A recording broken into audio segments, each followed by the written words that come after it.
What is going on, everyone? Misha Wilson here, coming at you for another episode of Marketing with Misha. Let me know what your name is and where you are coming in from. Let me know with a quick yes so you can see and hear me loud and clear. If you're watching this on a replay, give me a hashtag replay. And with that said, I'm going to go ahead and dive right in. Today I'm going to talk about a marketing lesson that if you understand, if you grasp, and if you truly get, will completely and totally change the game for you and your business if you're not going ahead and leveraging it.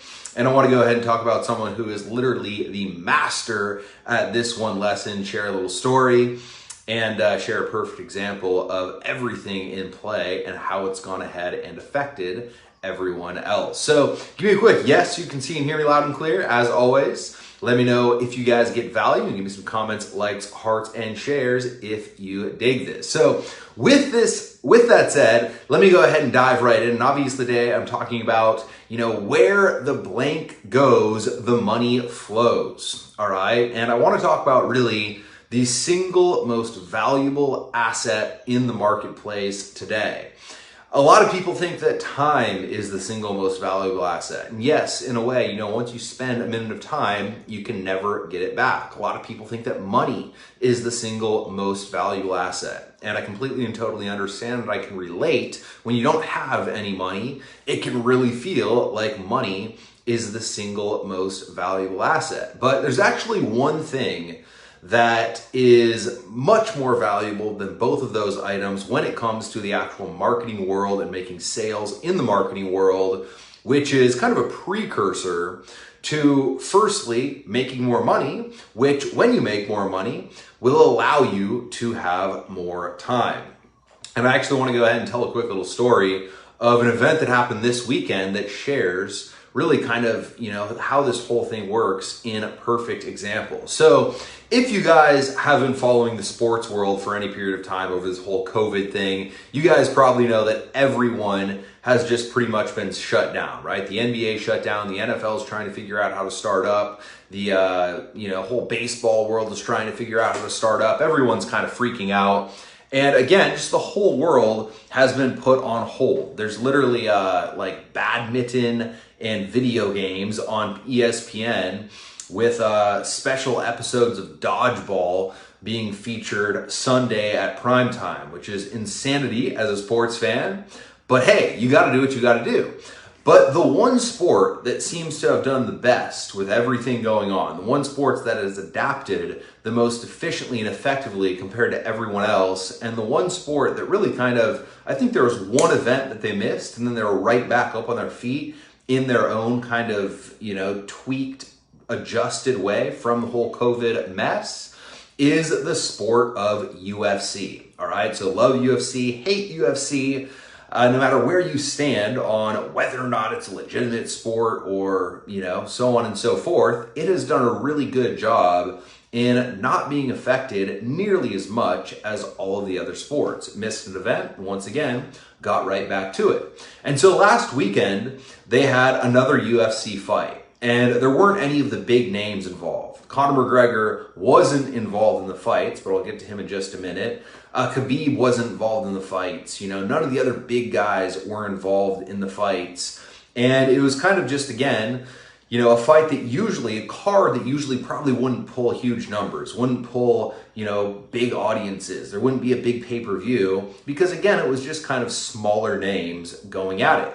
But based on the simple fact that literally the whole world hasn't had sports for, the last 3 going on 4 months, plus based on the fact that literally everyone's stuck at home, based on the fact that everyone has nowhere to go, and based on the fact that everyone is dying for something to entertain them, something different, something to watch, and so on and so forth, it ended up getting pretty decent numbers. It ended up getting decent pay-per-views, bunch of people tuned in, bunch of people wanted to watch, and again, everyone tried to go ahead and get, started and watch the actual fights. And based on the fact that everyone wanted to watch the fights, there was a massive amount of attention on the actual fights. There was a massive amount of, people tuning in, eyeballs tuning in, and people just going ahead and watching the actual fights. And what do you know? Out of nowhere, Conor McGregor comes out with a retirement announcement. All right. Now, whether you hate Conor McGregor or love Conor McGregor, just like the UFC, there's no denying the effectiveness of Conor McGregor's marketing, the effectiveness of his ability to get attention, the effectiveness of his ability to be a polarizing figure and have, so many people love him and so many people hate him, yet seemingly him always be talked about, right? And out of nowhere, as everyone's tuning into the UFC, at the same time on Instagram, Conor goes ahead and announces his retirement, essentially says, I'm tired, I'm bored, I'm over this whole game, and if I want to do it more, I need to get paid more. I think that was pretty much the message. I didn't even really tune in and watch his entire message, but I just kind of looked at the overall sequence of events. And essentially what ended up happening was, instead of the actual commentators talking about any of the fighters that actually fought, instead of the actual commentators talking about, any of these guys who usually don't get the attention because McGregor and Khabib and all the other guys get the actual attention, guess who everyone was talking about? The fights ended, it cut to, the announcers, and everyone was talking about Conor McGregor. Everyone was speculating on whether or not it's a real or it's a fake, retirement announcement. Everyone was talking about what led to Conor McGregor announcing his retirement. Everyone was talking about, oh, it's not a real retirement, it's just a fake retirement. He's just doing it to go ahead and get attention. And whether or not that's the case, that he was actually doing it to get attention, I believe that it probably, is the case, and he was doing it to get attention. What happened as a result was over the weekend, everyone went from talking about the UFC and fights that people, usually kind of wouldn't tune into, but they were tuning into based on the fact that the whole COVID pandemic's been going on, to all of a sudden, literally everyone started talking about Conor McGregor. And he hijacked the entire event. And then all of the haters that can't stand Conor McGregor came out and said, oh, he's just an attention, bleep, and he's just trying to, get more eyeballs on him, and he doesn't really mean anything that he says, and he is the worst person in the world, and there's no one worse than Conor McGregor, and I hate Conor McGregor, and Conor McGregor's the worst. And then all the people who loved him said, God, you got to pay Conor McGregor more. He brought the UFC up and he made the UFC XYZ dollars. And anyone who doesn't like Conor McGregor is a total loser. And Conor McGregor is the actual, best thing in the world. And I started getting texts from my friends who hate Conor McGregor. And they said, oh my God, did you hear that Conor McGregor pulled out of a fight or was offered a fight but couldn't fight because of COVID-19? He's the worst. And then I, being a Conor McGregor fan, said, well, of course he pulled out of the fight. There was a COVID-19 pandemic going on. He couldn't even fly to freaking get into the fight. Of course he wouldn't fight. Point being, everyone started to talk about Conor.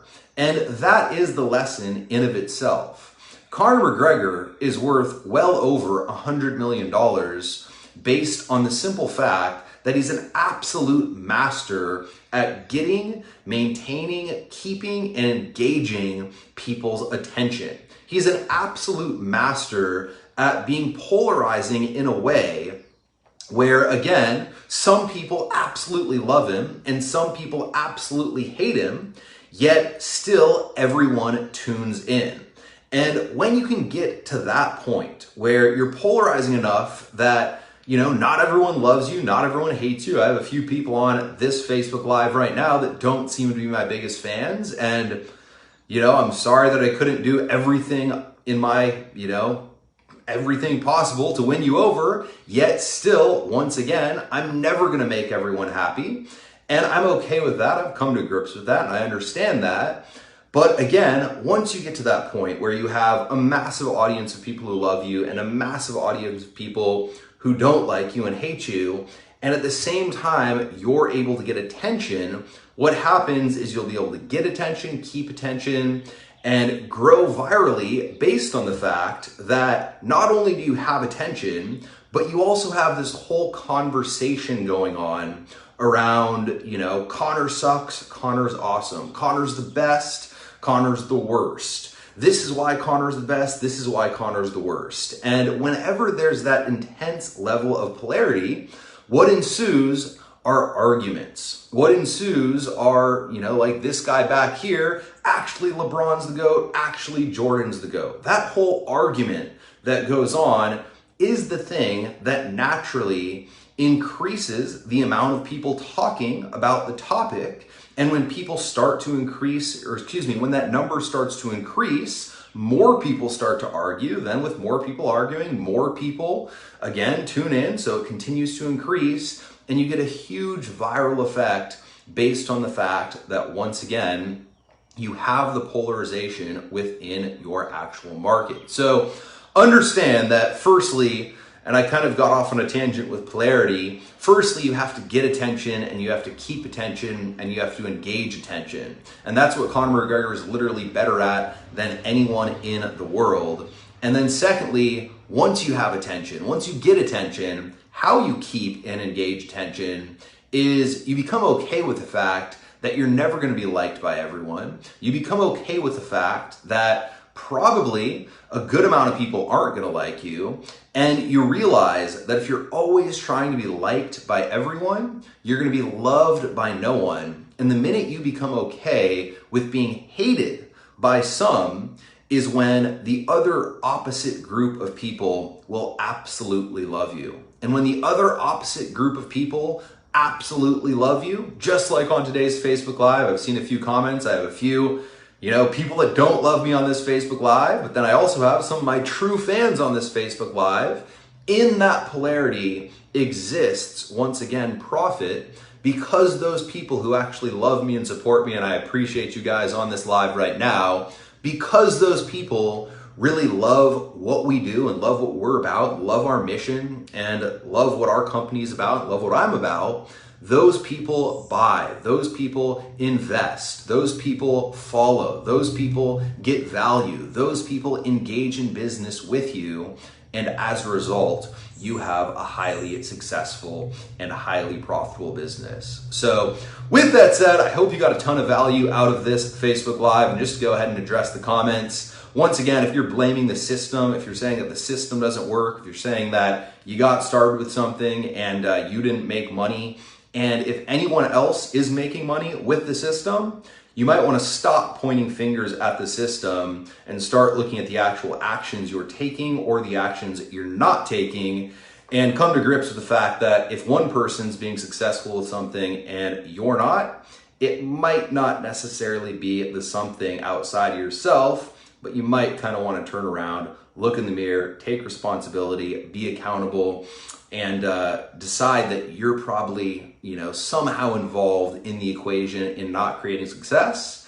And the amazing thing is that the minute you come to that realization, the minute you become okay with, I wasn't successful because I made mistakes and I wasn't successful, that's the minute that you actually have the power to go out and create success, the power to create the results that you want, and the power to achieve, whatever dream lifestyle you're looking to achieve. So that's my message for the day. Thank you to my supporters on this live. Love all of you guys. Give me some comments, likes, hearts, and shares. As always, if you guys got value, remember, where the attention goes, the money flows. Realize that you have to keep and engage attention, and don't be afraid of having some haters. Don't be afraid of having some people who don't absolutely love you, because the minute that you have that group of people that don't love you, you'll also have a group of people that absolutely love you. And those groups of people that absolutely love you are your biggest fans that will drive your business, that will drive results, that will drive profit, and at the end of the day, who will support you through the journey. Appreciate all you guys. Till next time, over and out.